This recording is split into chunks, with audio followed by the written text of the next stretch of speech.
Namaste all of you. In the last two classes, we have discussed about error of a sum and error of a difference.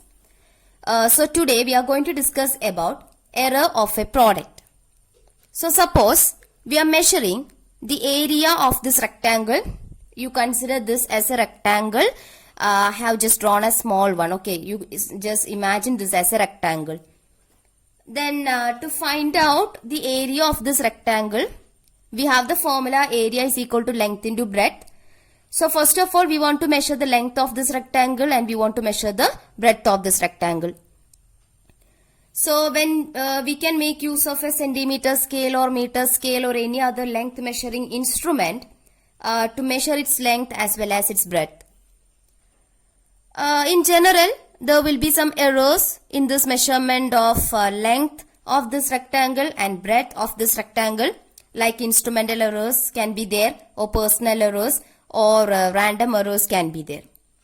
Right. So let the measured value of the length is 10 plus or minus 0.5 centimeter. Okay, measured value of length is 10 plus or minus 0.5 centimeter. And let the measured value of the breadth be 5 plus or minus 0.2 centimeters. Okay, we are taking the measured value of length as 10 plus or minus 0.5 centimeter and breadth as 5 plus or minus 0.2 centimeters. Now, when we find out the area, which is length into breadth, it is actually the product of length and breadth, and both the length and the breadth have some errors in their measurements. So, the result of this measurement, that is the area of this rectangle, will also have some errors in it. Right. So, what error will be there in the calculation of area of this rectangle? That is what we are going to discuss today. Now, consider in general, we are taking, in this example, we have length and breadth and their product will give us the area. So, in general, in the place of length, it can be something else. In the place of breadth, it can be some other quantity and the result will also be some other one. Okay. So, in general, you consider two physical quantities. One is A, another one is B. Then we are taking the product of these two quantities A into B. That will give us a result. I am taking that result as Z. Okay. So we are considering two physical quantities. In general, one is A, another one is B. Then the product of these two will give us a result which I am taking it as Z. So Z is equal to A into B. I am taking it as equation number 1. Now, there will be some errors in the measured value of A. There can be some errors in the measured value of B. So let the measured value of A be A plus or minus delta A. Okay. And let the measured value of B be B plus or minus delta B. Where delta A is the absolute error in the measurement of A. And delta B is the absolute error in the measurement of B. Okay, so when we are taking the product of these two, since these two involve or these two contain some errors in it, the product also will have some errors involved in it. So let the absolute error involved in the calculation of Z, that is the error in the product of A and B. I am taking that absolute error as delta Z. So we can write the result as Z plus or minus delta Z. Okay, the measured value of A that involves some errors in it. So A plus or minus delta A is the measured value of A and B plus or minus delta B is the measured value of B. When we are taking the product of these two, we will get a result and that result may involve some errors in it. So delta Z is actually the absolute error in the calculation of Z. Okay, next what I am doing is, I'm writing it as Z plus or minus delta Z is equal to, I'm taking A outside from this, that is A into, this becomes 1 plus or minus delta A divided by A. Okay, A into 1 A, then plus or minus A into delta A by A. That is A can be cancelled, so delta A. Alright, next I am taking delta B, B outside from this, the second one, B plus or minus delta B. From this I am taking B outside. So we can write B into 1 plus or minus delta B divided by B. Right, so B into 1, B, then B into plus or minus delta B by B. So B cancel, delta B. So plus or minus delta B. So this can be written like this. Alright, so this can be written like this too, that is Z plus or minus delta Z is equal to, I am writing this A and B together. So AB into 1 plus or minus delta A by A into 1 plus or minus delta B by B. Okay, now you see this AB is actually what? Z. So this AB and Z can be cancelled, no? It can be cancelled in the sense when we are taking this AB to this side. Okay, or you do one thing, you take Z as common from this, so that this becomes Z into 1 plus or minus delta Z by Z equal to, this AB can be written like Z now. So Z into 1 plus or minus delta A by A into 1 plus or minus delta B by B. Okay, this AB and this Z can't be directly cancelled from here because that comes to the denominator, no. So I have taken Z outside from this, and this AB can be written like this, Z, that is from the first equation. Alright, now this Z and this Z can be cancelled. So we will get the expression like this, that is 1 plus or minus delta Z by Z is equal to 1 plus or minus delta A by A into 1 plus or minus delta B by B.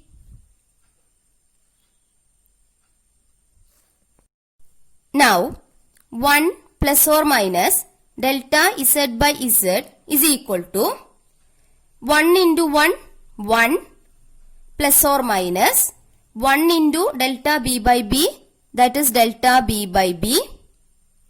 Okay, then plus or minus delta A by A into 1, that is plus or minus delta A by A. Then plus or minus delta A by A into plus or minus delta B by B, that is plus or minus delta A by A into delta B by B. Alright, now this one and this one can be cancelled because when I am taking this 1 to this side, that becomes minus 1. So minus 1 plus 1 can be cancelled. Okay, so rest we are getting plus or minus delta Z by Z is equal to delta A by A, plus or minus delta A by A is here, then plus or minus delta B by B is here. So I am writing delta plus or minus delta A by A plus or minus delta B divided by B. This one and this one got cancelled. Now you see delta A by A and into delta B by B is here. What about this term? Since delta A and delta B are small, their product will be very less now. For example, you just imagine this delta A as 0.1, then delta B as 0.2. Okay, this one as 0.1 and this one as 0.2. So what about the product? 0.1 into 0.2 becomes 0.02. So again a very less value comparing to these two values. So this product can be neglected. Okay, 1 cancelled. Since delta A and delta B are small, so their product delta A into delta B will be very less, so that can be neglected. That is, even if we neglect this product, that will not make much change in the original value of the result.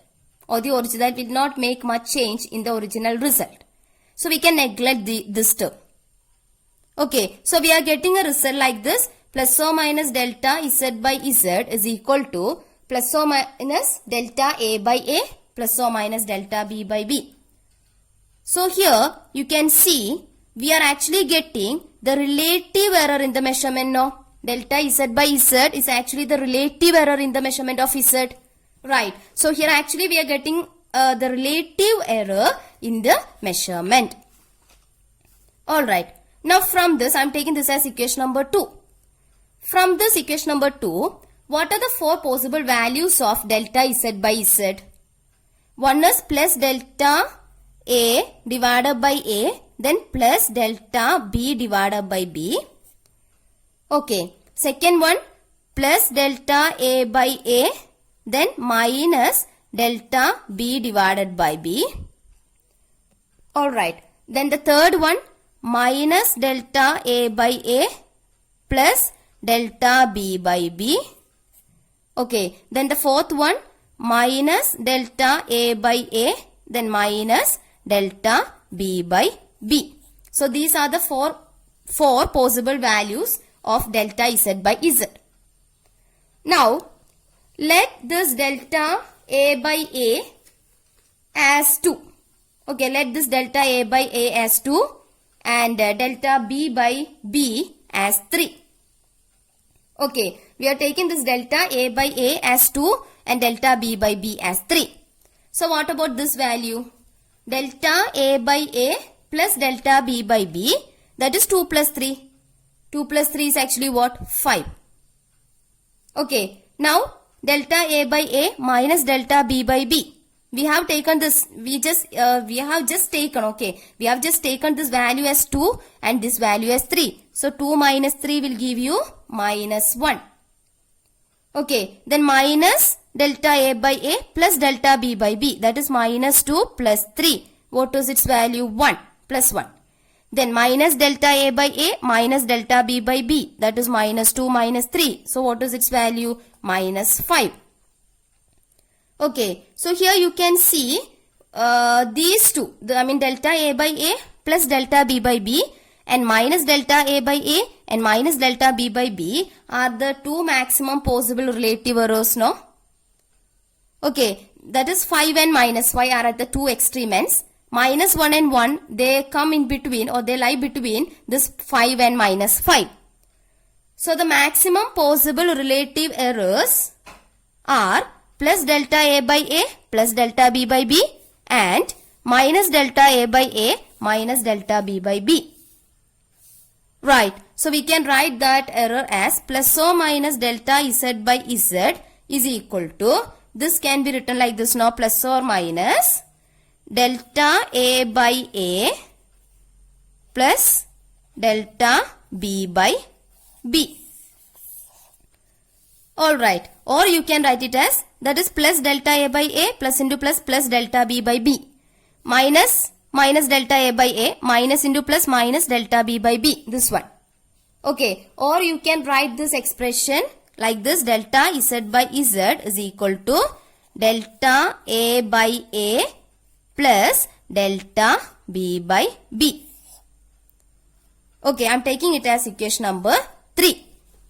So from equation number 3, we can say that when two quantities are multiplied, because we have taken the product of A and B and we have taken its result as Z.